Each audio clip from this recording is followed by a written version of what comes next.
Assalamualaikum warahmatullahi wabarakatuh. A'udzu billahi minasy syaithanir rajim. Bismillahirrahmanirrahim. Ya ayyuhallazina amanu hal adullukum ala tijaratin tunjikum min azabin alim. Tu'minuna billahi wa rusulihi wa tujahiduna fi sabilillahi bi amwalikum wa anfusikum dzalikum khairul lakum in kuntum ta'lamun. Shadaqallahul azim. Pertama-tama marilah kita panjatkan puji dan syukur kita kehadirat Allah Subhanahu wa taala yang mana atas berkah rahmatnya kami dapat menyelesaikan tugas kelompok mata kuliah Botani Farmasi dosen pengampu Bu Yayu Putri Rahayu. Perkenalkan kami dari kelompok 7 dengan judul Metabolit Sekunder Tumbuhan. Baik, saya akan memperkenalkan nama-nama anggota kelompok. Yang pertama itu Hafizah Nisa, Dafa Harun, Faihan Nashwa Lubis, Fajar Rahman, Asira Lubis, Irman Syah Ramadan, dan Karina Nabila Hersa. Yang pertama adalah latar belakang. Diketahui sebagian besar karbon, nitrogen, dan energi dapat digunakan untuk menyusun molekul-molekul utama seperti karbohidrat, lemak, protein, dan juga asam nukleat yang disebut sebagai metabolit primer. Kemudian sebagian kecil karbon, nitrogen, dan energi juga digunakan untuk mensintesis molekul organik yang tidak memiliki peran secara langsung dalam pertumbuhan dan perkembangan yang dinamakan metabolit sekunder. Metabolit sekunder ini pada tumbuhan umumnya bersifat sangat spesifik dalam hal fungsi dan juga dia tidak terlalu penting jika tidak diproduksi dalam jangka pendek karena tidak dapat menyebabkan kematian. Kemudian biosintesis atau metabolit sekunder dapat terjadi pada semua organ tumbuhan, termasuk di akar, pucuk, dan bunga, kemudian buah dan juga biji. Beberapa metabolit disimpan dalam kompartemen khusus, bisa pada organ atau tipe sel yang terspesialisasi. Dalam kompartemen ini, konsentrasi MS yang bersifat toksik bisa sangat tinggi, sehingga menjadi pertahanan yang efisien terhadap herbivora. Kemudian adapun tujuan dari pembahasan kali ini yang pertama ialah untuk mengetahui pertahanan terhadap virus, bakteri, dan fungi, kemudian tumbuhan kompetitor, dan yang paling terpenting adalah terhadap herbivora. Yang kedua adalah untuk mengetahui atraktan seperti bau, warna, dan rasa untuk polinator dan hewan penyebar biji. Dan yang ketiga adalah untuk mengetahui perlindungan dari sinar UV dan penyimpanan N. Kemudian, manfaat yang didapat ialah pertama, dapat mempertahankan diri dan berkompetisi dengan makhluk hidup di sekitarnya. Kemudian dapat menghasilkan metabolit sekunder seperti quinon, flavonoid, tanin, dan yang lainnya yang dapat membuat tanaman lain tidak dapat tumbuh di sekitarnya. Kemudian yang terakhir, yang ketiga, adalah dapat digunakan sebagai obat atau model untuk membuat obat baru. Bab 2 Tinjauan Pustaka 2.1 Metabolisme Sekunder Tumbuhan. Senyawa metabolit sekunder merupakan senyawa kimia yang umumnya mempunyai kemampuan bioaktivitas dan digunakan sebagai pelindung tumbuhan dari gangguan hama penyakit untuk tumbuhan tersebut dan lingkungan. Senyawa metabolit sekunder digunakan sebagai zat warna, racun, dan aroma makanan dan obat tradisional pada kehidupan sehari-hari. Metabolit sekunder adalah senyawa metabolit yang tidak bagi pertumbuhan organisme dan ditemukan dalam bentuk yang unik atau berbeda-beda antara spesies yang satu dan lainnya. Setiap organisme biasanya menghasilkan senyawa metabolit sekunder yang berbeda-beda. Bahkan mungkin satu jenis senyawa metabolit sekunder hanya ditemukan dan pada satu spesies dalam suatu kingdom. 2.2 Proses pembentukan metabolit sekunder. Biosintesis senyawa metabolisme sekunder sangat beragam tergantung dari golongan senyawa yang bersangkutan.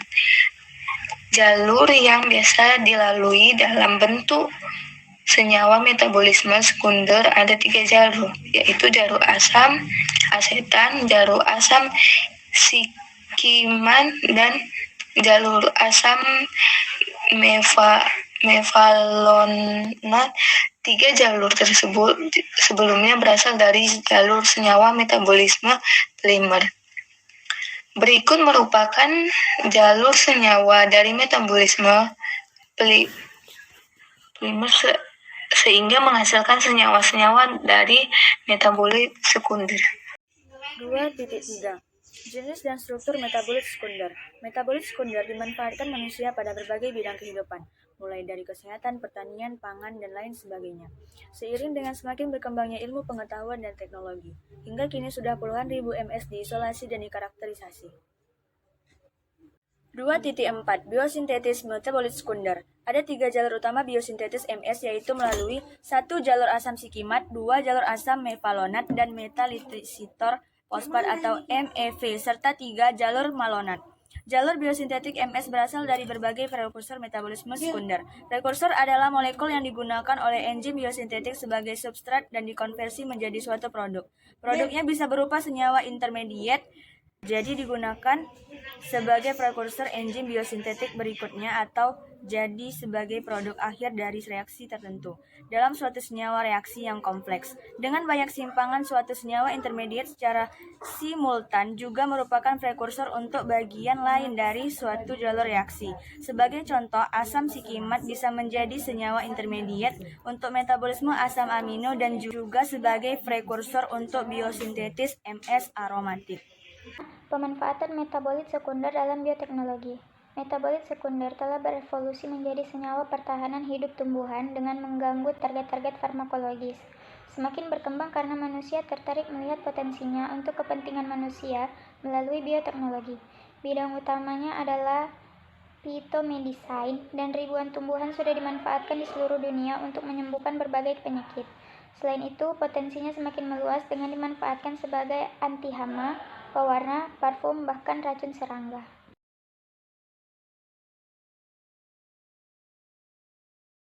Baik, selanjutnya yaitu aplikasi botani farmasi.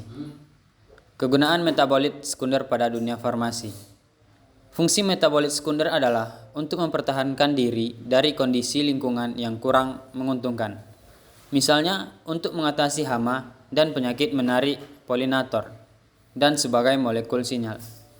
Mempelajari metabolit sekunder tumbuhan sangat bermanfaat bagi seorang farmasis dalam pembuatan obat atau sediaan-sediaan lainnya. Sebagaimana yang kita tahu, sudah banyak berbagai senyawa metabolit sekunder telah digunakan sebagai obat atau model untuk membuat obat baru. Contohnya adalah aspirin yang dibuat berdasarkan asam salisilat yang secara alami terdapat pada tumbuhan tertentu. Manfaat lain dari metabolit sekunder adalah sebagai pestisida dan insektisida. Contohnya yaitu rotenon dan rotenoid. Hal ini semakin memberi peluang bagi kita untuk menggali manfaat lebih dalam dari metabolit sekunder tersebut. Pemanfaatan metabolit sekunder dalam bioteknologi. Metabolit sekunder telah berevolusi menjadi senyawa pertahanan hidup tumbuhan dengan mengganggu target-target farmakologis. Semakin berkembang karena manusia tertarik melihat potensinya untuk kepentingan manusia melalui bioteknologi. Bidang utamanya adalah phytomedicine, dan ribuan tumbuhan sudah dimanfaatkan di seluruh dunia untuk menyembuhkan berbagai penyakit. Metabolit sekunder pada awalnya mengandalkan pada hasil panenan, kemudian berkembang menjadi lebih maju dengan memanfaatkan strategi seleksi tanaman unggul, rekayasa genetika, dan teknik kultur jaringan tumbuhan melalui kultur organ dan sel. Adanya kemajuan di bidang bioteknologi semakin memungkinkan pemanfaatan metabolit sekunder untuk mendukung kehidupan manusia dalam bentuk barang dan jasa yang akan meningkatkan kesehatan dan kesejahteraan manusia. Metabolit sekunder telah berevolusi menjadi senyawa pertahanan hidup tumbuhan dengan mengganggu target-target farmakologis. Semakin berkembang karena manusia tertarik melihat potensinya untuk kepentingan manusia melalui bioteknologi. Bidang utamanya adalah fitomedicine dan ribuan tumbuhan sudah dimanfaatkan di seluruh dunia untuk menyembuhkan berbagai penyakit.